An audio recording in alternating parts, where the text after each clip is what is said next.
Nah, selanjutnya kita akan membahas tentang kegunaan pola segitiga Pascal. Ya. Apa sih kegunaannya?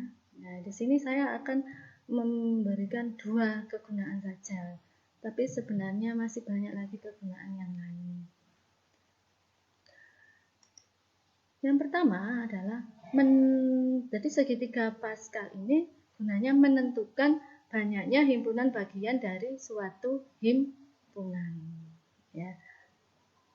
Nah, tentunya sebelum kalian menyimak ini, kalian harus mengingat kembali apa sih himpunan bagian itu. Nah, bila kalian lupa, coba kalian buka buku kelas 7 tentang himpunan, submateri himpunan bagian. Nah, sampean baca dulu.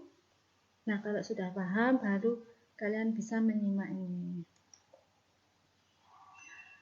Langsung saya beri contoh ya. Nah, diketahui himpunan M sama dengan dalam kurung kurawal A, B, C, D, E. Nah, M-nya. Ya. Tentukan banyaknya himpunan bagian dari M yang banyak anggotanya 3. Nah, jadi kalian disuruh menentukan banyaknya himpunan bagian dari M yang anggotanya banyaknya adalah 3. Jadi himpunan bagiannya itu anggotanya sebanyak 3. Perlu diingat lagi bahwa himpunan bagian dari M ini ada yang anggotanya kosong atau himpunan kosong. Ada yang anggotanya banyaknya 1. Ada yang banyak anggotanya 2. Ada yang banyak anggotanya 3. Himpunan bagian dari M ada yang banyak anggotanya 4 atau yang banyak anggotanya 5.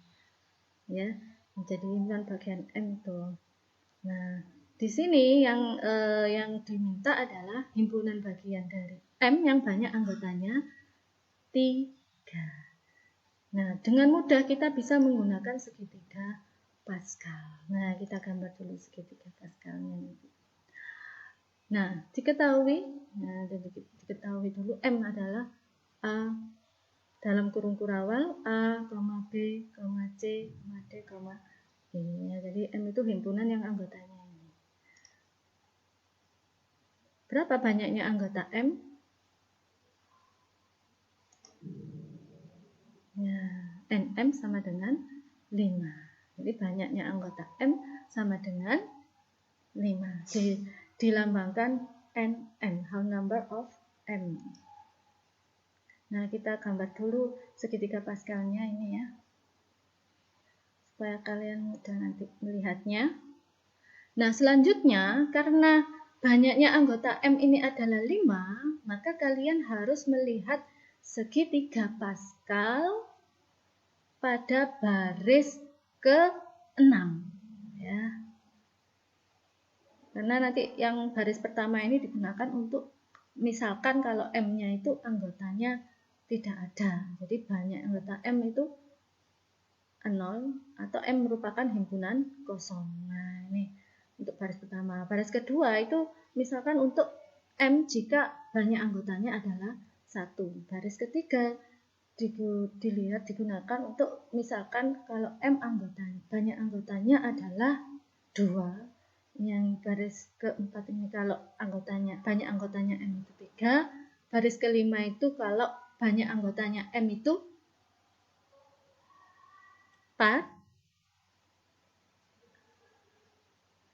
Baris kelima ini digunakan untuk bila banyak anggota M itu 4. Nah, baris keenam itu digunakan untuk jika anggotanya M adalah 5.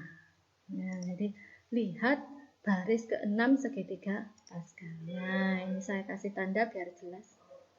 Nah, selanjutnya yang akan kita cari adalah himpunan bagian yang anggotanya 3. Ya. Karena himpunan bagian ini anggotanya 3, maka kalian lihatlah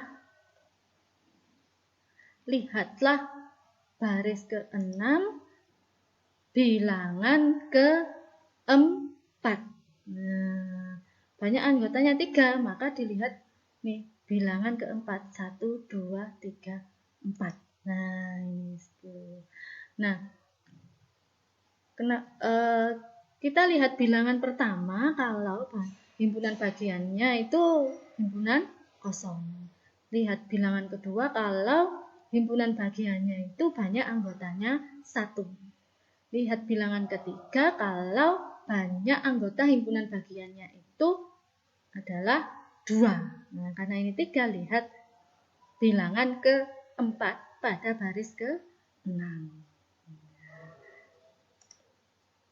Nah, ini kenapa kok lihat bilangan keempat? Karena banyak anggota himpunan bagian dari M yang dimaksud adalah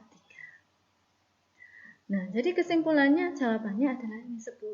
Jadi kita tidak perlu menggunakan rumus kombinasi dan sebagainya yang kalian belum mendapatkan di SMP.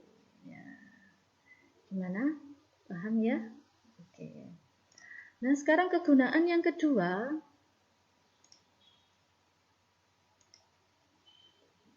adalah menentukan koefisien suku-suku pada pemangkatan suku 2. Di kelas 7 kalian sudah mendapatkan materi ini, pemangkatan suku 2 ya.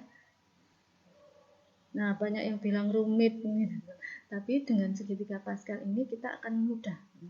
Kalau pangkat 1, pangkat 0, pangkat 3, pangkat 2 masih bisa dengan mudah kita menggunakan operasi aljabar. Nah, tapi bagaimana kalau pangkat 8, pangkat 5 aja sudah rumit, pangkat 4 aja sudah rumit. Ya, karena itu kita bisa menggunakan segitiga Pascal ini. Nah, kita gambar dulu segitiga Pascalnya ya. Nah, sekarang X ditambah Y sama pangkat 0. Berapa? Nah, semua bilangan kalau dipangkatkan 0 sama dengan 1. Nah, ini misalnya ya. 1. Nah, sekarang kalau pangkat 1 X ditambah Y pangkat 1 sama dengan semua bilangan kalau dipangkatkan 1 hasilnya tetap. Nah, ini koefisiennya 1. Sebenarnya kalau 1 tidak perlu ditulis. Ini saya tulis supaya kalian tahu nanti pola segitiga Pascalnya seperti apa. X tambah Y pangkat 2 bisa dihitung atau bisa dihitung ya menggunakan perkalian berulang. X tambah Y kali X tambah Y itu masih mudah. Nah, hasilnya adalah 1X kuadrat ditambah 2XY ditambah 1Y kuadrat. Nah, pangkat 3 masih bisa kita hitung secara manual ya. Hasilnya adalah 1X pangkat 3 ditambah 3X kuadrat Y ditambah XY kuadrat ditambah 1Y pangkat 3. Nah, kalau X pangkat 4 ini sudah, kalau X tambah Y pangkat 4, nah ini sudah mulai rumit ya. Kalau kita hitung secara manual. Nah, perhatikan ini.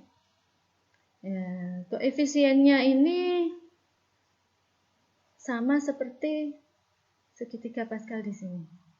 Nah, ya. Bisa kita lihat di situ ya. Nah, ini tiganya. Ya. 1 1 1 1 2 1 1 3 3 1. Nah, bisa kita lihat di situ ya. Nah,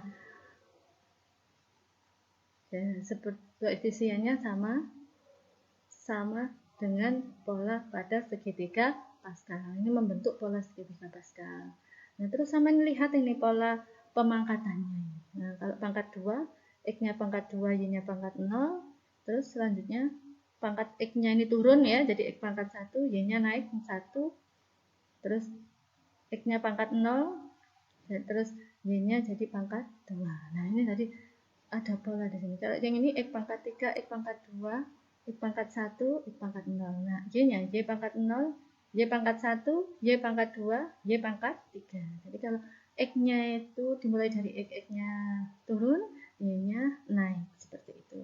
Nah, sekarang kita belajar untuk pemangkatan X tambah Y pangkat 4. Nah, yang pertama untuk pangkat 4, jadi kalian lihat pola pada pola bilangan segitiga Pascal pada baris ke-5. Koefisiennya yang pertama, suku yang pertama adalah 1. Berarti 1X pangkat 4. Ya, dimulai dari X pangkat 4. Ini kalau pangkat 3 dimulai dari pangkat 3.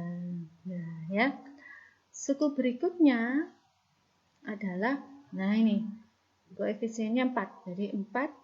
Nah, X-nya turun pangkatnya, X pangkat 3, Y-nya naik dari Y pangkat 0 jadi Y pangkat 1.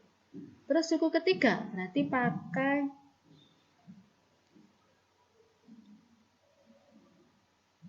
ya, kita pakai yang biru ya. Ya, ini pakai yang biru. Nah, 1x pangkat 4 ditambah 4x pangkat 3y. Nah, terus berarti terus 6x kuadrat y kuadrat ditambah terus 4 ya. Nah, jadi ini 4x y pangkat 3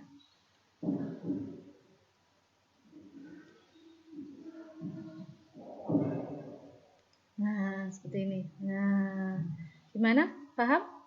Nah, sekarang kalau x tambah y pangkat 5. Nah, kalau pangkat 5 berarti kita gunakan baris ke-6. 1, 2, 3, 4, 5, 6. Ini yang pink ya. Nah, tadi yang biru. Pink ini. Suku pertamanya x dimulai dari x pangkat 5. Koefisiennya 1. Suku berikutnya berarti nanti koefisiennya adalah 5. Terus x-nya pangkat 4. Y pangkat 1. Nah, selanjutnya suku ketiga 10. Nah, suku keempatnya 10 lagi. 10 tapi X pangkat 2, Y pangkat 3. Berikutnya 5, X Y pangkat 4. Berikutnya 1 Y pangkat 5. Gimana? Bisa memahami ya? Nah, selanjutnya akan saya beri contoh cara menentukan hasil pemangkatan suku buah. Nah, tentukan hasil pemangkatan A tambah B pangkat 8. Coba bayangkan kalau misalkan kalian menghitung dengan manual ya. Kira-kira bisa enggak? Bisa, tapi perlu ketelitian yang sangat tinggi ya. Nah, kalau pangkat 8 berarti kita gunakan baris ke-9. Ini baris ke-9 tuh angka-angkanya 1, 8, 28, 56, 70, 56, 28, 8, dan 1. Nah, sangat dengan mudah kita bisa menentukan hasilnya. Yang pertama, jadi koefisiennya 1. 1A pangkat 8. Ditambah ini 8 A pangkat 7 B pangkat 1. Nah, pangkatnya A ini turun terus. Nah, terus koefisiennya 28 A pangkat 6 B pangkat 2. Selanjutnya 56 A pangkat 5 B pangkat 3. Selanjutnya 28 ya 56 lagi ya, habis 70 56 maaf, ini habis 70 jadi koefisiennya dari ini 1 8 28 56 terus 70 56 lagi. Nah, selanjutnya koefisiennya adalah 28. Nah, A-nya jadi A kuadrat B pangkat 6 terus tambah 8A pangkat 1 B pangkat 7 ditambah 1 B pangkat 8. Gimana bisa? Bila kalian masih belum paham bisa mengulangi video ini. Terima kasih. Demikian penjelasan dari Ustazah Wardah. Semoga bermanfaat. Assalamualaikum warahmatullahi wabarakatuh.